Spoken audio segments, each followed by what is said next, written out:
1月21号下午，国家主席习近平在北京人民大会堂同俄罗斯总统普京举行视频会晤，两国元首互致新年祝福。习近平指出，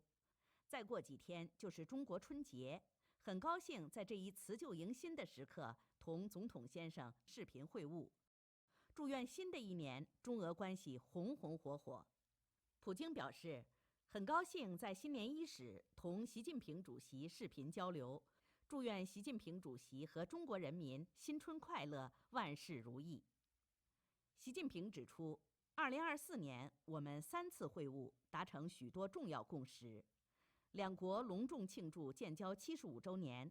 以永久睦邻友好、全面战略协作、互利合作共赢为精神内核的中俄关系不断焕发新的活力。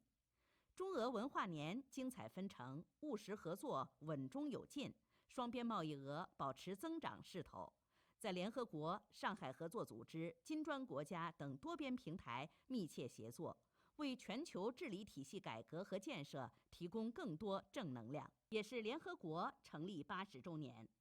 中俄两国要以此为契机，共同捍卫以联合国为核心的国际体系和第2次世界大战胜利成果，推动各国恪守联合国宪章宗旨和原则，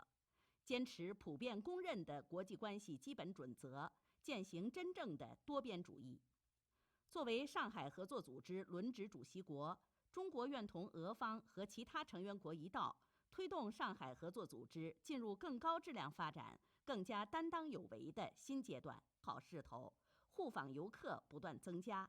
双方在多边场合保持密切沟通协作。俄方坚定支持台湾是中国领土不可分割的一部分，坚决反对任何形式的台独。80年前，俄中两国用鲜血和生命抵抗侵略者，捍卫了国家主权和民族尊严。今年，我们要共同隆重庆祝反法西斯战争胜利80周年，维护2战成果。俄方愿同中方加强在多边事务中的合作，为世界和平发展发挥积极作用。两国元首还就共同关心的国际地区问题深入交换意见，同意在新的一年里继续保持战略沟通。王毅参加活动。